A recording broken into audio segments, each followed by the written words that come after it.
నమస్తే. Paleti Krishnaveni YSR Congress party social media కార్యకర్త, మంగళగిరి వాస్తవ్యురాలు.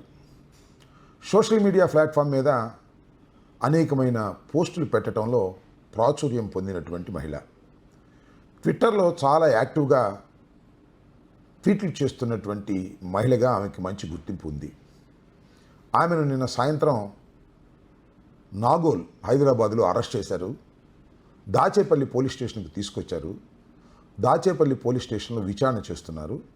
బహుశా సాయంత్రానికి గురజాల కోర్టులో హాజరుపరిచేటటువంటి అవకాశం ఉంది. ఈ సమాచారాన్ని తెలుసుకున్నటువంటి వైఎస్ఆర్ కాంగ్రెస్ పార్టీ జగన్మోహన్ రెడ్డి గారు లీగల్ టీముని అలర్ట్ చేశారు. తక్షణమే దాచేపల్లి, గురజాల లీగల్ టీం వెళ్ళి ఆమెకు న్యాయ సహాయాన్ని అందించేటటువంటి కార్యక్రమంలో నిమగ్నమై ఉంది. అసలు పాలేటి కృష్ణవేణిని ఎందుకు అరెస్ట్ చేశారు, కారణం ఏమిటి, ఆమె చేసిన తప్పేమిటి అనే దాని మీద మనం ఇక్కడ కొద్దిగా చర్చించుకోవాలి. పాలేటి కృష్ణవేణి ఒరిజినల్గా తెలుగుదేశం పార్టీలో కొంతకాలం పనిచేసింది. ఆ తరువాత ఎన్నికలకు ముందే వైఎస్ఆర్ కాంగ్రెస్ పార్టీలో చేరింది. వైఎస్ఆర్ కాంగ్రెస్ పార్టీ కోసం కృషి చేసినటువంటి కుటుంబం. ఆమె భర్త రాజ్కుమార్ వైఎస్ఆర్ కాంగ్రెస్ పార్టీకి గెలవడం కోసం మంగళగిరిలో తన శక్తిని వినియోగించడానికి ప్రయత్నం చేశాడు. బహుశా దీన్ని దృష్టిలో పెట్టుకునేమో ఎన్నికలు అయిపోయాయి, తెలుగుదేశం పార్టీ అధికారంలోకి వచ్చింది. ఇంకా చంద్రబాబు నాయుడు గారు ప్రమాణ స్వీకారం చేయకముందే చిలకలూరిపేట దాటి వారి అత్తగారింటికి వెళితే అక్కడ రాజ్కుమార్ని పట్టుకొని లాక్కొచ్చి కిడ్నాప్ చేసి మంగళగిరి సమీపంలో దారుణంగా కొట్టారు.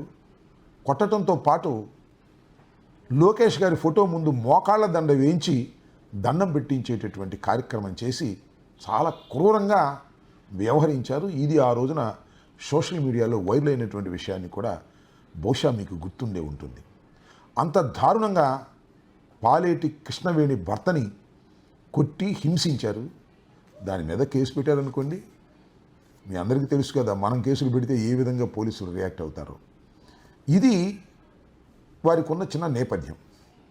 ఆ తర్వాత వీరిని వేధిస్తారని, వీరిని కొడతారని, వీరిని పోలీసులు హింసిస్తారనేటువంటి ఉద్దేశంతో మన ప్రాంతంలో ఉండటంలా పిల్లల్ని కూడా తీసుకొని హైదరాబాద్ వెళ్ళి హైదరాబాద్లో పిల్లల్ని చదివించుకునేటటువంటి కార్యక్రమంలో చేస్తున్న ట్విట్టర్లో మాత్రం చాలా యాక్టివ్గా ఉంటున్నారు ఈ కృష్ణవేణి గారు. అయితే ఈ మధ్యకాలంలో వెంకయ్యనాయుడు గారి ఇంట్లో ఫంక్షన్ జరిగింది. బహుశా వారి మనవడి నిశ్చితార్థం అనుకుంటాను. ఆ రోజున రాష్ట్రంలో ఉన్న ప్రముఖుల్ని, మిత్రుల్ని అందరినీ పిలిచారు. దానికి కృష్ణమాదిక్ గారిని కూడా పిలిచారు. ఆ కృష్ణమాదిక్ గారిని పిలిచినప్పుడు భోజనాల సమయంలో కృష్ణమాదిక్ గారికి ఆకులు వేశారని, అదేవిధంగా భోజనం కడమ వారికి వెండి పళ్ళాల్లో పెట్టారనేటువంటిది ఒక ట్వీట్ ఆమె చేసినట్టుగా ఆరోపణ జరుగుతూ ఉంది. మరి ఎంతవరకు ఆమె ట్వీట్ చేసిందో లేదో తెలియదు. నేను ట్విట్టర్ వెతికితే ఆ ట్వీట్ కనిపించలేదు. ఆ 2 ఫోటోలు పెట్టి ఆమె ట్వీట్ చేసిందని ఒక కేసుని దాచేపల్లిలో రిజిస్టర్ చేశారు. జరిగిందేమో వెంకయ్యనాయుడు గారి ఇంట్లో సంఘటన, ట్వీట్ చేసిందేమో హైదరాబాద్ నుంచి, కేసు పెట్టిందేమో దాచేపల్లిలో 1/3/2025లో దాచేపల్లి పోలీస్ స్టేషన్లో కేసు రిజిస్టర్ చేశారు. దీని మీద ఆ కేసులో ఇవాళ అరెస్ట్ చేశారు. ఆరోపణలు చేసేటటువంటి కార్యక్రమం చేసినప్పుడు ఈ కృష్ణవేణి గారు కూడా తన ట్వీట్లో ఏం చెప్పిందంటే, నేను చర్చకు సిద్ధం, నీ సవాల్ను స్వీకరిస్తున్నాను, ప్లేస్ చెప్పు, టైం చెప్పు, నేను వచ్చి నీతో చర్చకు సిద్ధంగా ఉన్నానని ప్రతి సవాలు విసిరింది. బహుశా అది కూడా చూసిన తర్వాత మరింత కోపం వచ్చి ఉంటుంది తెలుగుదేశం వారికి.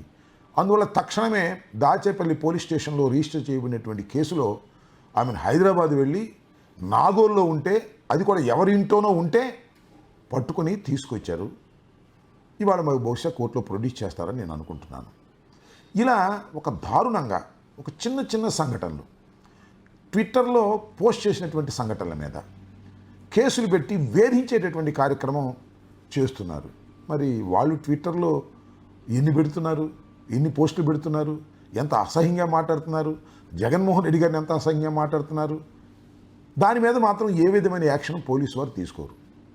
మొన్న చిత్రం ఏంటంటే, మాజీ ఎంపీ గోరంట్ల మాధవ్ ఉన్నాడు కదా, మాధవ్ మొన్న ప్రెస్ మీట్లో నారా లోకేష్ గురించి ఒక వ్యాఖ్య చేసి దాని మీద కూడా కేసు పెట్టారు. ఆ వ్యాఖ్య ఏమిటి అంటే, ఆడవారికి అక్క కాదు, మగవారికి బావ కాదు లోకేష్ అని వ్యాఖ్య చేశాడు. ఆడళ్ళకు అక్క కాదు, మోళ్ళకు బావ కాదు లోకేష్ బాబు. అది కూడా సెంట్రల్ ఆఫీస్లో ప్రెస్ మీట్లో వ్యాఖ్య చేశాడు. దాని మీద కూడా కేసు పెట్టారు. ఇలా పొలిటికల్ వ్యాఖ్యలు చేసినప్పుడు కూడా కేసులు పెట్టి వేధించాలనేటువంటి ప్రయత్నం చేస్తున్నారు. ఇది చాలా దుర్మార్గమైనటువంటి అంశం. ఒకటైతే తెలుసుకోవాలి, ఇప్పుడు మిలిటరీ మీద ఆధారపడి దేశాన్ని రక్షించుకుంటారు. ఏ దేశమైనా, మన దేశమైనా, పాకిస్తాన్ అయినా, లేకపోతే ఇంకో దేశమైనా తన దేశాన్ని రక్షించుకోవడానికి మిలిటరీ మీద ఆధారపడతారు. అది కరెక్ట్. బార్డర్ సెక్యూరిటీ ఫోర్స్ మీద, మిలిటరీ మీద ఆధారపడి తమ దేశాన్ని వాళ్ళు రక్షించుకుంటారు. కానీ ఇక్కడ చిత్రం ఏంటంటే, చంద్రబాబు నాయుడు గారి ప్రభుత్వం, చంద్రబాబు నాయుడు గారి పార్టీ తాము రక్షించుకోవడానికి పోలీసుల మీద ఆధారపడుతున్నారు. ఇది చరిత్రలో ఎక్కడా లేదు. చాలా దుర్మార్గమైన విషయం. పోలీసుల మీద ఆధారపడి మీ పార్టీని, మీ ప్రభుత్వాన్ని రక్షించుకోవాలి అనుకుంటే మాత్రం దానికి రక్షణ జరగదు కదా, చివరికి విధ్వంసం జరుగుతుంది మీ పార్టీలో అనేది గుర్తుపెట్టుకోవాలని ఈ సందర్భంగా తెలియపరుస్తున్నాను. ఇలాంటి సంఘటనలు ప్రతి వారు ఖండించాలని, కృష్ణవేణి కుటుంబానికి వైఎస్ఆర్ కాంగ్రెస్ పార్టీ అండగా ఉంటుందని, లీగల్ టీం తక్షణమే వెళ్ళి వారికి లీగల్ సహాయాన్ని అందిస్తుందని ఈ సందర్భంగా తెలియపరుస్తున్నాను. ఒక కృష్ణవేణే కాదు, ఎవరిని అరెస్ట్ చేసినా సోషల్ మీడియా కార్యకర్తల్ని కాపాడుకోవడం అనేది వైఎస్ఆర్ కాంగ్రెస్ పార్టీ బాధ్యతగా మేము భావిస్తున్నాం. అక్కడికి తక్షణమే మా లీగల్ టీములు తరలి వెళతాయి, లీగల్ సహాయాన్ని అందిస్తాయి. గుర్తుపెట్టుకోవాల్సిందిగా కోరుతున్నాను. ధన్యవాదాలు.